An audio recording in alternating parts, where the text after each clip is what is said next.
नमस्कार, आप देख रहे हैं जीजीएस न्यूज़ 24। मैं हूं चंद्रशेखर मौर्य। बता दें कि आज अंबारी में मोस्ट प्रतिभा सम्मान समारोह का आयोजन होने वाला था, लेकिन किसी कारण से यह सम्मान टल गया और यह सम्मान 12 अप्रैल को होने वाला है। बता दें कि इसकी जो आयोजक थे अंबिका बिंद जी, इन्होंने पूरे क्षेत्र में इसका जमसम के प्रचार किया, तमाम लोगों को इसकी जानकारी दी। क्षेत्र से और क्षेत्र के बाहर भी इसकी चर्चा बड़े जोर शोर से थी और आज हमारे साथ अंबिका बिंद जी हैं और ये इस पर क्या कुछ कहना चाहते हैं, आइए हम इनसे बात करते हैं। आपका बहुत बहुत स्वागत है हमारे चैनल पर। और ये जो आपने मोस्ट प्रतिभा सम्मान समारोह का आयोजन किया था, तो ये क्यों टला है? इस पर बहुत बहुत सबसे पहले आप लोगों को धन्यवाद कि आप लोगों ने हमसे हमारी इस कार्यक्रम के पोस्टपोन होने के बारे में सूचना पा करके आप लोगों ने समय दिया।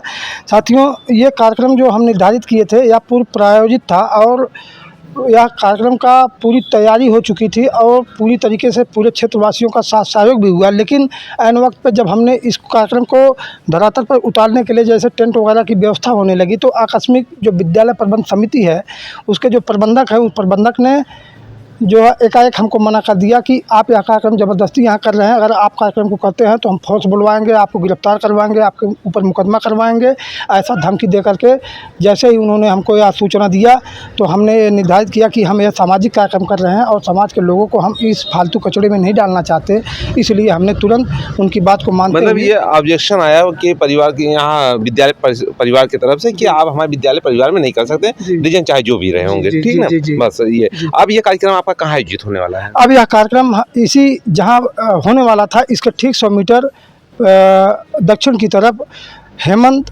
किंडरगार्टन कॉन्वेंट स्कूल कासिमपुर में, जो कि चौराहे के पास में ही लगा हुआ रोड से किनारे, आगामी 12 अप्रैल को यह कार्यक्रम और भी भव्य तरीके से होगा।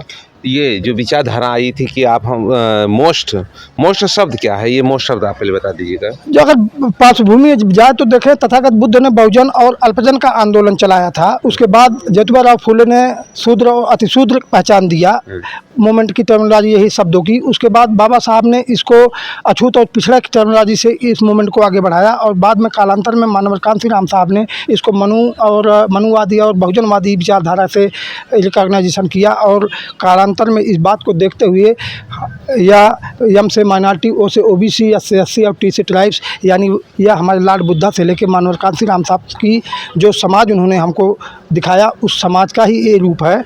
और इस तरीके से मॉडर्नता को देखते हुए हमने इस मोस्ट शब्द का। इसमें किन किन लोगों का सम्मान आप करने वाले थे? क्या इसमें हम पूरे 8 विधाओं में सम्मान करने वाले थे। पहली विधा थी प्रतिभा सम्मान समारोह, जिसके तहत हम मेधावी छात्रों को सम्मानित करते हैं, और दूसरी जो विधा थी शिक्षा रत्न के तहत जो सामाजिक अपनी रुचि रखने वाले अध्यापक हैं उनको करते, राष्ट्रपिता ज्योतिराव फुले की तस्वीर से। और तीसरी जो विधा है वह राष्ट्रमाता सावित्रीबाई फुले रत्न से जो शिक्षिकाएँ या कोचिंग चलाने वाली संचालिकाएँ हैं उनको सम्मानित किया जाता है। चौथी जो विधा है जीवन रक्षक है, जिसके तहत ब्लड डोनेशन का कार्यक्रम हम चलाते हैं और आगामी 13 तारीख को, 12 को यह कार्यक्रम है और 13 तारीख को यह ब्लड डोनेशन का कार्यक्रम चलाएंगे, जिसमें कि हमारे बीच में मोहम्मद मोहसिन और आप प्रवीण कुमार जी हैं। ये 2 यूनिट ब्लड आपके देने के लिए ये लोग सहज तैयार हैं, उपस्थित हैं। ऐसे लगभग 30 लोग भी तैयार हैं, तो जीवन रक्षक के तहत उनको भी सम्मानित करते हैं। इसके अलावा मोस्ट समाज सृजन सम्मान के तहत जो समाज में संगठन को चलाने वाले लोग हैं, समाज को इकट्ठा करने का कार्यक्रम चला रहे हैं, ऐसे लोगों को। इसके अलावा जो अगली विधा है वह मोस्ट अंबेडकर, डॉक्टर भीमराव अंबेडकर रत्न से उन लोगों को सम्मानित होना था जो जितनी भी क्षेत्र में बाबा साहब की मूर्ति स्थापित है गांव में, उन मूर्तियों की समितियों के अध्यक्ष को पूरी कमेटी सहित बाबा साहब की तस्वीर देकर सम्मानित करने का आयोजन था। इस तरीके से कुल 8 विधाओं में सम्मान होना था। तो कितने बच्चे थे? लगभग 350 बच्चों को सम्मानित करना था, जो नर्सरी से लेकर कक्षा 8 तक के थे। इसके अलावा 100 ऐसे बच्चे जो पिछले साल 2025 में एक बच्चा ग्राम सभा टॉपर, एक बच्चा एक बच्ची, और इंटर का एक बच्चा एक बच्ची, यानी एक गांव में 4 लोगों को इस प्रतिभा सम्मान के तहत जो है मेधावी ग्राम सभा टॉपर के लोगों को सम्मान किया। कितना क्षेत्र आपने चयन किया है? तो इस क्षेत्र में हमने लगभग 100 बच्चों का चयन करते हैं, तो लगभग 25 गाँव के लोगों को इस कार्यक्रम के स्थापना या पहली बार हो रहा था आजमगढ़ डिस्ट्रिक्ट में, तो उसमें लगभग 100 बच्चों को सम्मानित किया जाएगा जो हाई स्कूल और इंटर के होंगे। लगभग 25 गांव का क्राइटेरिया आएगा। इसको अगली साल हम पूरे ज़िले के सभी ब्लॉक, सभी तहसील में इसको विस्तारित रूप दे पाएंगे। तो वर्तमान में सिर्फ 2 ब्लॉक आपने चयन किया है, फूलपुर और पवन। हम ब्लॉक वाइज नहीं किए हैं बल्कि ग्राम सभा वाइज कर रहे हैं। हो सकता है कि किसी ब्लॉक से न आ पाए तो अन्य ब्लॉक से आते हैं। तो इसमें ब्लॉक का कोई बाउंडेशन नहीं है, तहसील का कोई बाउंडेशन नहीं है। 100 लोगों का सम्मान होना है, ये निश्चित है। तो जहाँ पे आप कौन से विद्यालय में आप बता रहे हैं कार्यक्रम का?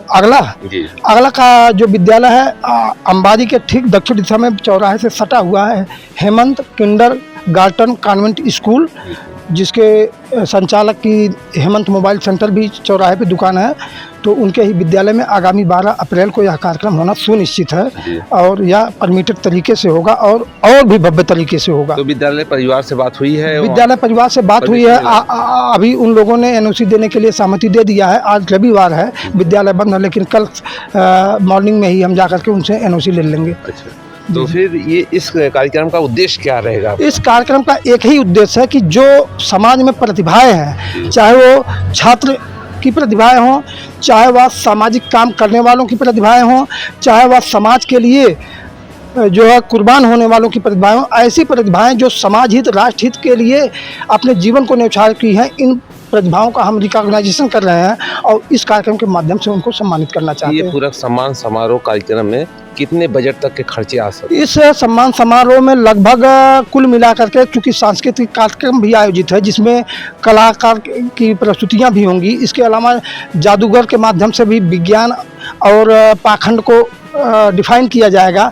इसके अलावा जो मिशनरी गायक लोग हैं, इस 3 तरीके की सांस्कृतिक कार्यक्रम भी होने हैं। तो कुल मिला के लगभग 2 से 2.5 लाख रुपए का एक्सपेंडिचर इसका आ रहा है। जैसा कि आप बहुत दिनों से सामाजिक कार्यों में लगे रहे हैं, तो इतना बड़ा फंडिंग का स्रोत कैसे आपके पास आ सकता है? यही सवाल हमारे महापुरुष मानवर कांतीराम साहब से कहा गया था कि इतनी बड़ी पार्टी को आप कैसे चलाते। तो उन्होंने एक जवाब दिया था उस समय मीडिया को कि मेरा समाज 100 करोड़ की पॉपुलेशन रखता है, अगर 1 रुपया पर डे वो अपने थूकने और फूकने से निकालते हैं तो 100 करोड़ मेरे पास प्रतिदिन होगा। तो उसी तरीके से उसी समाज के हम हिस्सा हैं और मेरा समाज आज तो 120 करोड़ मिनिमम है और अगर 1 रुपये देते हैं, 10% भी देते हैं तो लगभग 10 करोड़ रुपया पर डे दे सकता है मेरा समाज। इसलिए मुझे एक पूरा विश्वास और आशा है यह समाज जब तक है तो तब तक इस समाज में समाज का काम करने वाले लोगों का कभी भी धन का अभाव नहीं होगा। 12 अप्रैल को अपनी जनता से क्या अपील करेंगे आप? मेरी जनता से यही अपील होगा और कुछ घोषणाएं भी हम ऐसी करने वाले हैं कि जो आज तक इस क्षेत्र में नहीं हुआ। जैसे हम प्रत्येक विद्यालय जितने चल रहे हैं उनसे अपील करेंगे कि कम से कम एक ग्राम सभा से एक विकलांग बच्चों को आप लोग निःशुल्क पढ़ाइए। इसके अलावा जो आपके मान्यता के लिए बाल अधिकार अधिनियम के तहत कानून है, उसमें जो उनके लिए सुरक्षित सीटें हैं, उतने निर्धन, गरीब, लाचार, बेबस अभिभावकों के बच्चों को आपको पढ़ाना चाहिए। इसके अलावा हमारे जो महापुरुष हैं उनकी भी विचारधारा का कम से कम जो महीने का लास्ट दिन होता है, आप लोग जैसे उसका हाफ डे करते हैं, तो बाकी आधे समय में उन महापुरुषों की जीवनी से उन पढ़ने वाले बच्चों को परिचित कराया जाए। ऐसी तमाम घोषणाएं हम करने वाले हैं जो अपेक्षा करते हैं जो विद्यालय संचालक हैं, कोचिंग संचालक हैं। चलिए, बहुत बहुत धन्यवाद आपको। तो ये थे अंबिका जी और इनका ये विचार था और इनका कार्यक्रम अब 12 अप्रैल को होने वाला है। यह कार्यक्रम इनका सिर्फ नहीं है, यह कार्यक्रम पूरे समाज का है। और फिर अगली कड़ी में मिलते हैं, तब तक के लिए नमस्कार।